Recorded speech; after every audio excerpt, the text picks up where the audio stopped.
पंचकूला का रुख करेंगे, जहां चुनाव प्रभारी बीजेपी कंवरपाल गुर्जर ने बीजेपी मेयर प्रत्याशी श्यामलाल बंसल की जीत का दावा किया है। नतीजों से लेकर कई मुद्दों पर उन्होंने अपनी प्रतिक्रिया भी दी है। क्या कुछ कहा है वो भी सुनिए। चुनावों के महासंग्राम का आज चुनावी दिन है और ऐसे में सरगर्मियां जो है वो तेज हो गई हैं। जिस तरीके से मतगणना शुरू हो चुकी है, कुछ ही देर के बाद जो है यहाँ पर रिजल्ट जो है वो सबके सामने होंगे। ऐसे में भाजपा के जो वरिष्ठ नेता हैं कंवरपाल गुर्जर हमारे साथ मौजूद है, जिनके ऊपर पार्टी ने काफ़ी कुछ अहम जिम्मेदारियां दी थी। यहाँ पर सारा प्रचार इन्होंने वहाँ पर संभाला, सारी कमान इनके हाथ में थी। वो हमारे साथ इस टाइम मौजूद है। सर, स्वागत है आपका टोटल टीवी के ऊपर। धन्यवाद है। सर, किस तरीके से देखते हैं, मतगणना शुरू हो चुकी है, 8 बजे का समय था और धीरे धीरे जो है रिजल्ट जो है सबके सामने होगा, आपकी प्रतिक्रिया? देखिए, अब तो कुछ ही मिनट बाकी हैं और थोड़ी देर में सबके सामने आ जाएगा।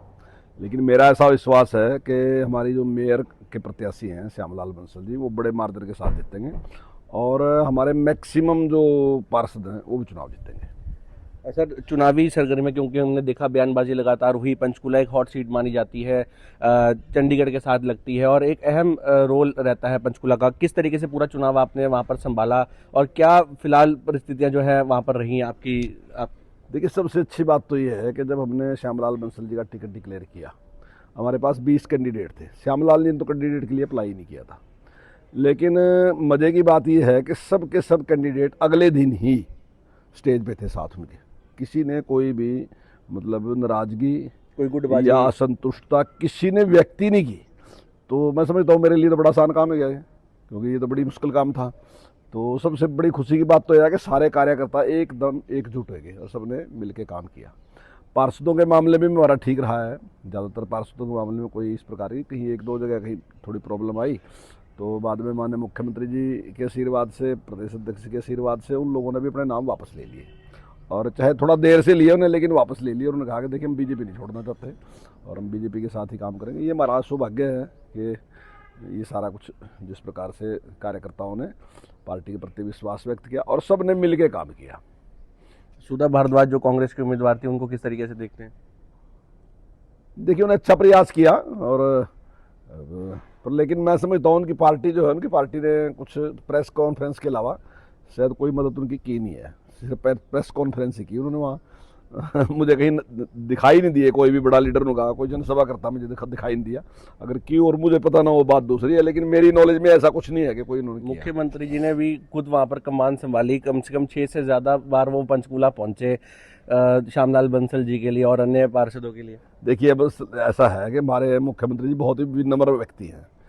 अब जैसे ही कार्यकर्ताओं से डिमांड करते हैं वैसे ही मान लेते हैं। वो ज़्यादा कोई उसमें वो नहीं करते।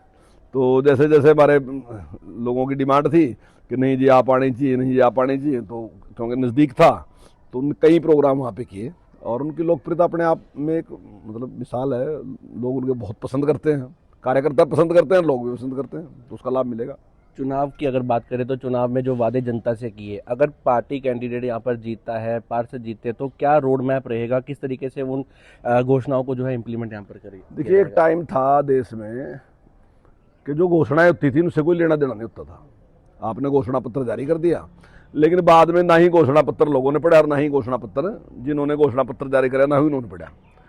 तो मोदी जी के आदरणीय मोदी जब देश के प्रधानमंत्री बने तो उन्होंने इसका नाम घोषणा पत्र की बजाय बदल के संकल्प पत्र कर दिया। भाई ये संकल्प है जो, और हमने भी संकल्प पत्र जारी किया। और संकल्प का मतलब है संकल्प ले लिया हमने, पूरा करेंगे और वैसा हम कर भी रहे। अभी आपने देखा कि हमारा 1.5 साल आया और 1.5 साल में जो 63 वादे थे हमारे, जो टोटल वादे थे उनमें 63 वादे हमने पूरे कर दिए अब तक। और हम मतलब उसका अध्ययन करते हैं, ऐसे नहीं है कि हमने संकल्प ले लिया और बस उसके बाद देखे ही नहीं। हर बार कुछ महीने बाद, 3-4 महीने के बाद हर बार अधिकारियों के साथ बैठ के उस पर चर्चा होती है कि अब क्या करना, अब क्या करना, अब करना। तो हमारा मतलब ये हम विश्वास दिलाते हैं कि हम सारे के सारे जो वादे हमने किए वो सारे वादे पूरे करेंगे। सर, वादों की बात तो अगर फिर 1.5 साल की बात करें तो यहाँ पर भी वादे किए गए थे। अब भ्रष्टाचार का मुद्दा नगर निगम के ऊपर काफ़ी ज़्यादा हावी रहता है, चाहे वो प्रॉपर्टी आईडी हो, लगातार लोगों को चक्कर काटने पड़ते हैं, कागज़ इधर उधर गुम हो जाते हैं, जिसको लेकर जनता परेशान होती है। तो फिर वो भी तो एक चुनौती है। नहीं, ये बात सही है। जैसे भ्रष्टाचार की आपने बात कही तो हमारा प्रयास होता है, लेकिन भ्रष्टाचार की भी इतनी जड़ें गहराई तक चली गई ना जी, उसको सारे को दूर करने में टाइम तो लगेगा। और सारा सिस्टम इस प्रकार का डेवलप हो गया है।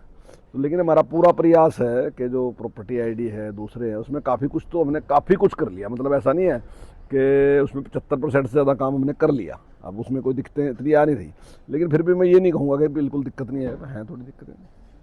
तो धड़कनें फिलहाल तेज हो गई हैं क्योंकि लगातार अब रिजल्ट जो है कुछ ही देर में सामने हो जाएंगे। क्या आखिरी एक वाइंड अप करते हैं, क्या कुछ कहना चाहेंगे जनता को? नहीं देखिए, धड़कनें तो आप कोई भी टेस्ट दो, चाहे आप दे के आओ टेस्ट, मैं दे के आऊँ टेस्ट, जो भी दुनिया में टेस्ट देगा तो टेस्ट के बाद धड़कनें सबकी तेज होती हैं, हमारी भी तेज है, तो स्वाभाविक ही है। और अभी रिजल्ट आएगा उसके बाद ही सारी बात कही जाएगी, लेकिन हम आभारी हैं जनता के कि उन्हें बड़ा सहयोग दिया हमारे से, हमारी बात भी सुनी और मुझे पूरा विश्वास है कि वो अपना आशीर्वाद भी हमें देंगे। धन्यवाद बातचीत करने के लिए। तो बिल्कुल अहम जिम्मेदारी जो थी वो कंवरपाल गुर्जर के कंधों पर थी और उनका साफ तौर पर कहना है कि जो उनकी जो ड्यूटी यहाँ पर लगाई गई थी और उनके जो कैंडिडेट हैं भाजपा के, वो निश्चित ही यहाँ पर जीत दर्ज करेंगे। लेकिन फिलहाल चुनावी रिजल्ट जो है वो जो है आना बाकी है। मतगणना जरूर शुरू हो चुकी है, लेकिन ये देखना होगा कि किसके सर पे ऊपर जो है यहाँ पर ये ताज सजेगा और किसको यहाँ पर हार का सामना करना पड़ेगा। कैमरामैन राज के साथ राहुल सजवानी, टोटल न्यूज़, यमुनानगर।